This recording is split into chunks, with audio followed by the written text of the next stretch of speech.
Mobile হাতে ধরে video বা রেকর্ড করা যাবে না। আমি এটা স্পষ্ট নিষেধ করলাম, এটা আমার আদেশ। অতএব যেই নওজোয়ান ছেলেরা বাবা তোমরা অনর্থক এই বেয়াদবিটা করবা না, চুরি করে লুকাইয়া নিচে থেকে ডান দিকে বাম দিকে চালাকি করার দরকার নাই, তুমি চলে গেলে ভালো। দয়া করে এরপরে আমি যদি কাউরে নজরে পড়ে আমার, আমি চেষ্টা করব সর্বোচ্চ ধমক দিয়ে বাইর করে দিতে, অবশ্যই বের করে দেওয়ার চেষ্টা করব। একলা যদি না পারি তো স্বেচ্ছাসেবক ছেলেদেরকে নেব, তোমারে মাগার উঠাই দেব। এই জন্য একজনও যারা আমার চোখের সামনে কেউ আমরা মোবাইল হাতে ধরে ভিডিও রেকর্ড করা যাবে। কেন? এতে মনোযোগ হয় না, দিল জমে না, অন্তরের মধ্যে কথা ঢুকে না। কোরআনুল কারীমের এই সমস্ত কথার মাকসাদ উপদেশ, হৃদয়ের মধ্যে যেন উপদেশ হয়, নসিহত হয়। ওয়ালাকাদ ওয়াসালনা লাহুমুল কওলা লাআল্লাহুম ইয়াতাযাক্কারুন। আল্লাহ তাআলা বলেন, আমি আমার কথাগুলো বারবার বলেছি। ওয়াসালনা মানে হলো বারবার বলা। আমি আল্লাহ আমার কথাগুলো বারবার বলেছি, এক এক কথা বারবার বলছি।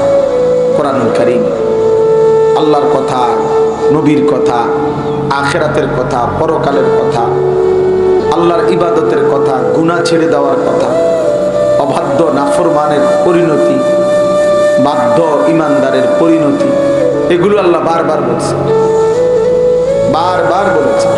আল্লাহ বলেন, কেন বলছি বারবার?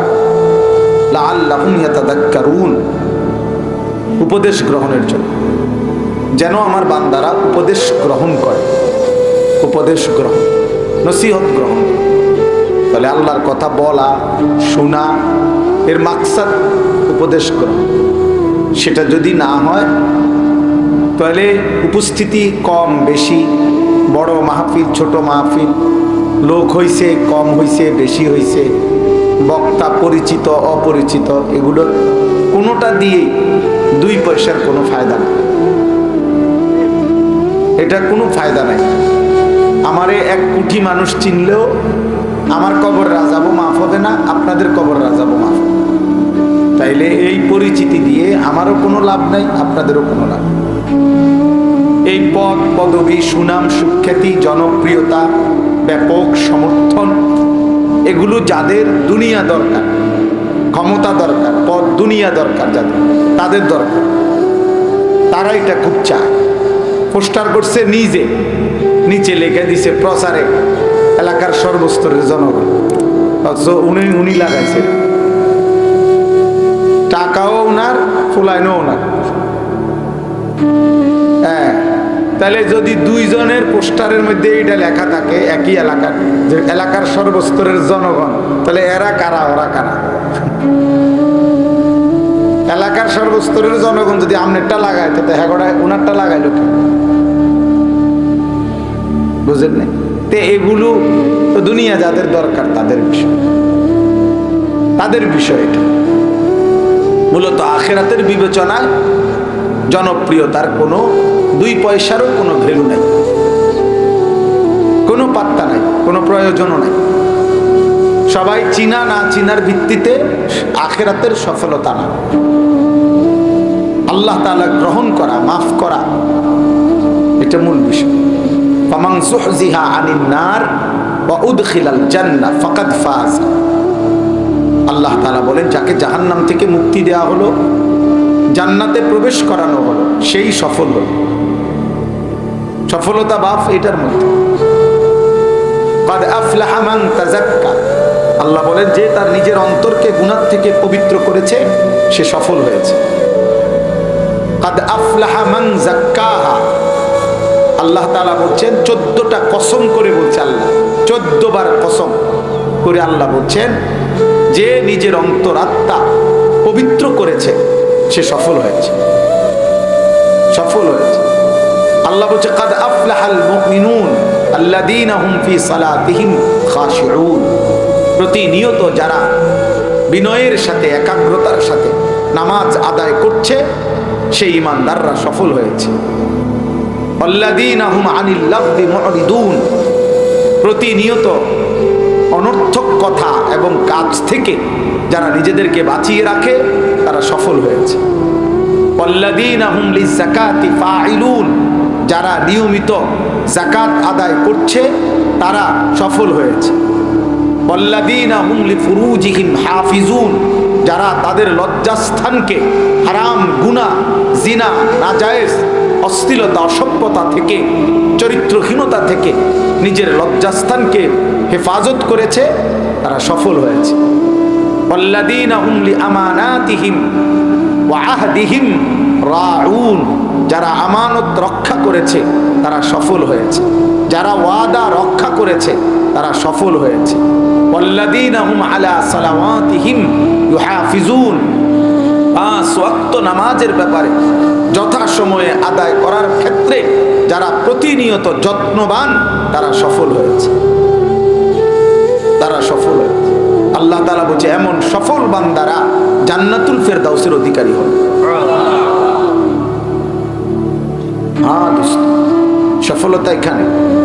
আল্লাহ তাআলা বলছে হাইয়া আলাস সালাহ হাইয়া আলাল ফালাহ, সেজদার মধ্যে সফলতা। হাইয়া আলাল ফালাহ, সফলতার দিকে আসো, নামাজের দিকে আসো। সেজদাতে সফলতা, গোলামির মধ্যে সফলতা, আল্লাহর জন্য নিজেকে সঁপে দেওয়ার মধ্যে সফলতা। এজন্য দুনিয়া যদি কেউ লক্ষ কোটি বারও পায় এটা সফলতা না। কোরআন এবং সুন্নাহর মধ্যে আল্লাহ দুনিয়াকে তুচ্ছ করে দেখাইছে, আখিরাতকে মহান করে দেখাইছে, মহান করে দেখাইছে। ওমা হাদিহিল হায়াতুদ দুনিয়া ইল্লা লাহবু ওয়া লাইব, আল্লাহ তাআলা বলে দুনিয়ার জীবন আর কিছুই নয়, শুধুই তামাশা, শুধুই খেলাধুলা।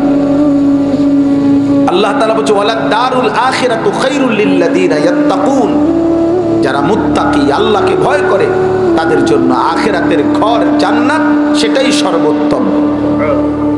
আফালা তাকিলুন, তোমরা কি বুঝবে না? আল্লাহ বলছে ওয়া ইন্নাদ দারাল আখিরাতা লাহিয়াল হায়াওয়ান, আখিরাতের ঘর জান্নাত সেটাই হচ্ছে জীবন। জীবনের সার্থকতা আখিরাত পাওয়া, জান্নাত পাওয়া। বেঁচে থাকার সার্থকতা, হায়াতের সার্থকতা, জীবনের স্বাদ, জীবনের মজা, জান্নাত পাওয়া। দুনিয়া তুচ্ছ করে দিছে না। আরাদিতুম বিল হায়াতিদ দুনিয়া মিনাল আখিরাহ, আল্লাহ বলেন আখিরাতকে ভুলে দুনিয়াতে নিয়েই সন্তুষ্ট হয়ে গেলা। ফামা মাতাউল হায়াতিদ দুনিয়া ফিল আখিরাতি ইল্লা কালিল, শোনো বান্দা, আখিরাতের তুলনায় দুনিয়ার জীবন একদমই সামান্য, একদমই সামান্য।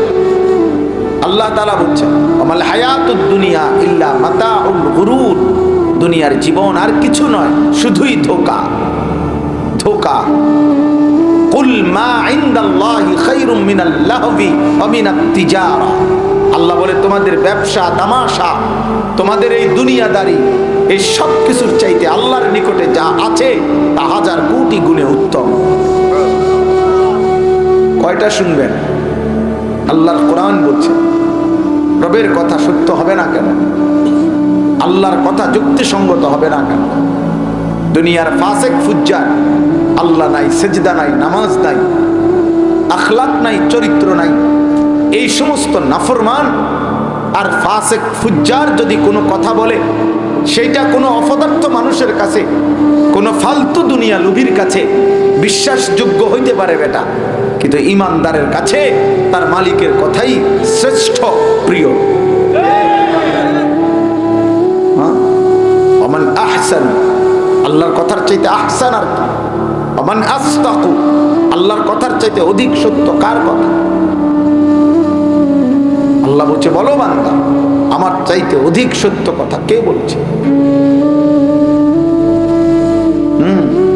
আল্লাহ নবী সাল্লাল্লাহু আলাইহি ওয়াসাল্লাম বলছেন আল্লাহর কথা আসতাকুল হাদিস, সবচেয়ে সত্য। আল্লাহর কোরআন আহসানুল হাদিস, সবচেয়ে সুন্দর। আল্লাহু নাজ্জালা আহসানাল হাদিস, আল্লাহ বলেন আল্লাহ নাজিল করেছেন সবচেয়ে সুন্দর কথা সমষ্টি কোরআন। এই জন্য বাপ এটা বুঝতে হবে, এটা বোঝা উচিত। এই যে সমস্ত অপদার্থরা ফালতু মানুষগুলো আহা এ মনে করছে এই দুনিয়ার আবল তাবল কথা এটাই জরুরি না। সিনেমার নর্তকী, ফুটবলের খেলোয়াড়, ক্রিকেটের খেলোয়াড়, দুনিয়ার কোনো ফাসেক ফুজ্জার পাপী আল্লাহ চিনে না, ঈমান চিনে না, আখিরাত চিনে না। হালাল হারামের কোনো পার্থক্য নাই। মদও খায়, মধুও খায়, গালিও দেয়, সালামও দেয়, হ্যাঁ, উপার্জনের টাকাও নেয়, সুদের টাকাও নেয়, কিস্তির টাকাও নেয়, লোনের টাকাও নেয়, আপন মাকেও দেখে, আপন স্ত্রীকেও দেখে, আবার মোবাইলের উলঙ্গ নর্তকীও দেখে, জিনা ব্যভিচারের দৃশ্য দেখে, নর্তকীর নাটকও দেখে, সিনেমার নাচও দেখে। হালাল হারামের কোনো পার্থক্য নাই। খোদার কসম হয়তো মানুষ হওয়ার কোনো উপযুক্ত না। এই স্বভাব হালাল হারামের পার্থক্য যার মধ্যে নাই, জায়েজ না জায়েজের পার্থক্য যার মধ্যে নাই, এইটা জানোয়ারের স্বভাব। এই আখলাক জানোয়ারের আখলাক, এ মানুষের অন্তর্ভুক্ত নয়, এ মানুষের অন্তর্ভুক্ত না। এই স্বভাব জানোয়ারের স্বভাব, হাইওয়ানের স্বভাব।